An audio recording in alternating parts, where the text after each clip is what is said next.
Greetings, friends. Welcome to KCS Storytime. Today we have a really fun story that is actually a tale from Africa.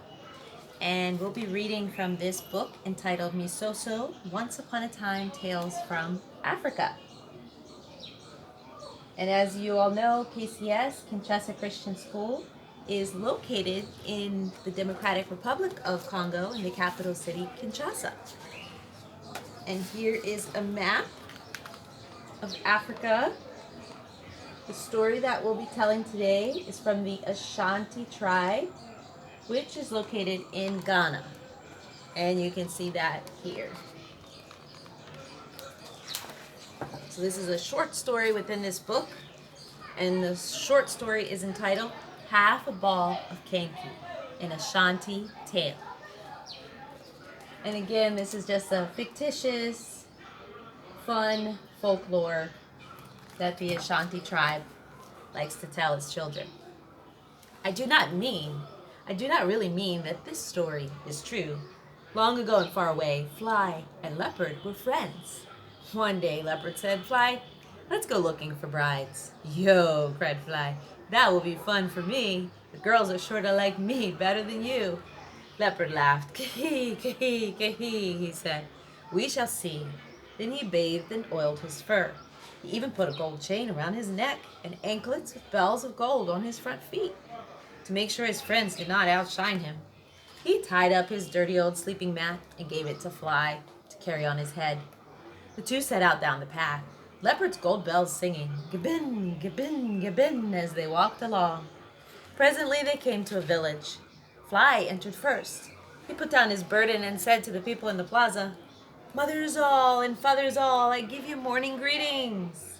The people greeted him in return, and the young girls gathered about him. Then Leopard entered through the gate, jingling his anklets with every step.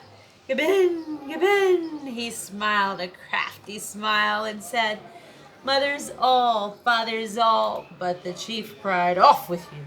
How dare you enter our village?" Then he shouted, "Sha!" to his dog, and the dog bolted after the leopard. Leopard went flying out of the gate. Kaput, kaput. Fly followed him, and the two went on. At length, they came to another town. Again, Fly entered first. The people greeted him, and the young girls clustered around him. But when Leopard arrived, he was driven away just as before. Back on the path, Leopard said, "Look here, Fly. Give me that old mat, and you take these gold things and adorn yourself. We shall see if it is because of the mat that the girls like you." So with Fly wearing the gold ornaments and Leopard carrying the old mat, they went on their way. When they reached the next village, Leopard entered first with the dirty old mat on his head. He said, "Mothers all and fathers all, I give you midday greetings." But the women and children screamed and ran pam-dal into their houses. Then when the men grabbed their spears, Leopard scuttled away so fast that the mat fell off his head. Small time later, Leopard watched through a crack in the fence as Fly entered the plaza and was welcomed by the people. Leopard heard a maiden say, "How handsome you look with those gold things on. If it were not for the beating I would get, I would run away with you." Leopard turned his back on them in disgust. He sang, "When the moon is out, the stars are dim, and I can't go looking for girls with a handsome man like him." When Fly joined Leopard on the path, Leopard was overcome by jealousy. He cried, "Stand still, Fly. Take off those gold things and give them to me quickly, quickly, quickly." As the Fly was slipping them off, the Leopard plucked a long creeper. Then he grabbed the Fly and bound him to a palm tree, winding the vine around him in the tree, kapong, kapong, kapong, and he hid himself nearby.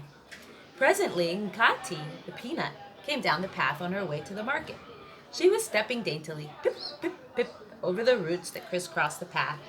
She saw the bundle on the tree and asked, "Who is hanging there so very black? Who is hanging there so very glossy?" Fly sang, "It's I, the Fly, tied by Leopard to this tree, because the girls hated him, but they loved me. Please come here and set me free." But Nkati said, "If I set you free, Leopard will make peanut soup of me." And she hurried off, pip, pip, pip, pip, pip, pip, pip.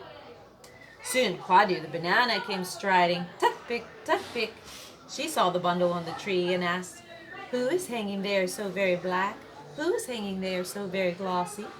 Fly sang, "It is I, the fly, tied by leopard to this tree, because the girls hated him, but they loved me.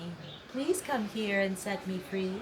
The Quadu said, "If I loosened you, leopard would mash me to foo-foo." And she hurried off. Tuck-pick, tuck-pick, tuck-pick. At last there came along the comfa, half a ball of Kinky. Half a ball of Kinky was singing, "I'm half a ball of Kinky, which is better than none. I'm half a ball of Kinky, and two of me makes one." Then she saw the bundle on the tree and asked, "Who is hanging there so very black? Who is hanging there so very glossy?"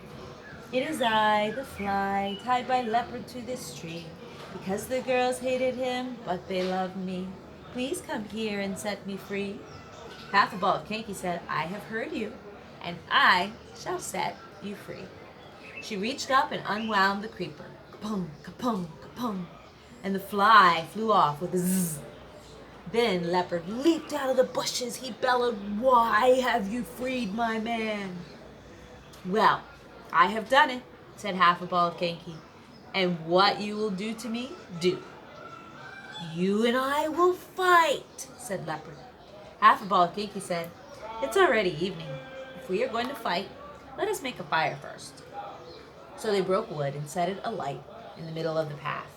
Then they began to wrestle. Round and round they tumbled.